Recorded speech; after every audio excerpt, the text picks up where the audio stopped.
Hey everyone, today I'm going to discuss the legendary ring Ilterendi Crown Jewel of Silvermoon. I honestly can't remember how I even got this ring since it was a few months ago, but what I do know is that I've had it equipped ever since I got it. So interestingly enough, I found out that this ring is named after a guild named Ilterendi that was super prominent back in the Vanilla and Burning Crusade days. Prior to patch 2.4, they were the first on their server to kill most Burning Crusade bosses. They announced their decision to discontinue raiding in early 2008, but it's still pretty awesome to have a legendary named after your guild.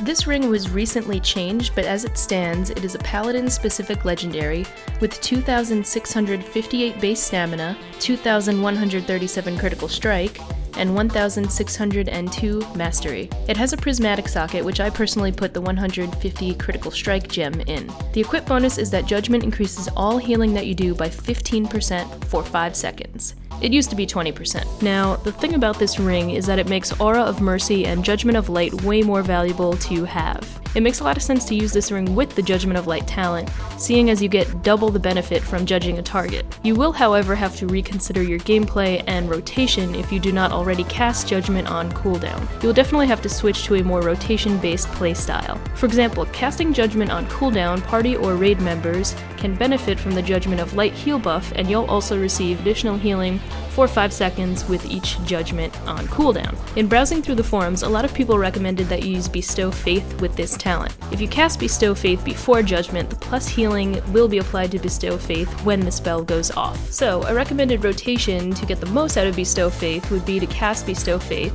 then Judgment to gain the full benefit from the ring. Some people may argue that Sanctified Wrath is the better talent to choose, even if you do still have this legendary ring. I say it's based on your playstyle and situation. If you are conditioned to casting Judgment on cooldown, you will undoubtedly benefit from this ring. If you think that having a longer Avenging Wrath and reduced cooldown on Holy Shock is better than Judgment, by all means use Sanctified Wrath. Just because you have this ring doesn't mean that you have to be tied down to using Judgment of Light, but my recommendation in using this ring is to pair it with Judgment of Light.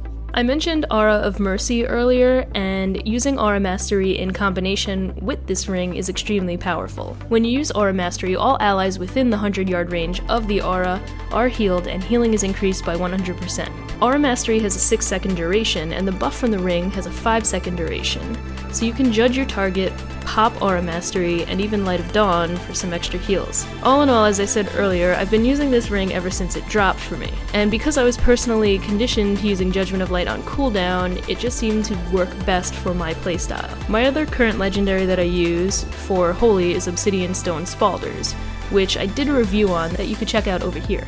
According to Icy Vein's Holy Paladin Legendary Guide, which I've also linked below in the description, Obsidian Stone Spalders and this ring rank among the best in-slot legendaries for a Holy Paladin. Many people will argue that the Trinket Valen's Future Sight is the best legendary.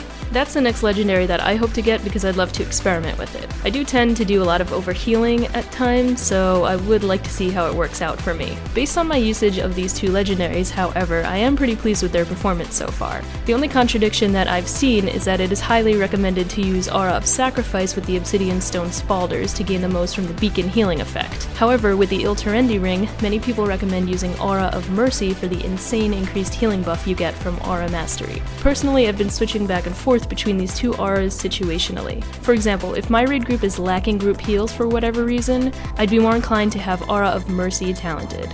But when I usually have a druid, priest, or shaman with me, I'd feel more comfortable with Aura of Sacrifice to work synergistically with my shoulders. Again, depends on the situation. Anyhow, this concludes what I have to say about this ring. Do any of you guys have this ring? What are your thoughts on it? What do you think the best in-slot legendaries for Holy Paladins are? The shoulders, the ring, the trinket? Let me know. As always, thanks for tuning in, and if you like this video, feel free to give it a thumbs up. If you like the content, I'd love it if you subscribe to my channel to show support, and I'll see you guys in the next video.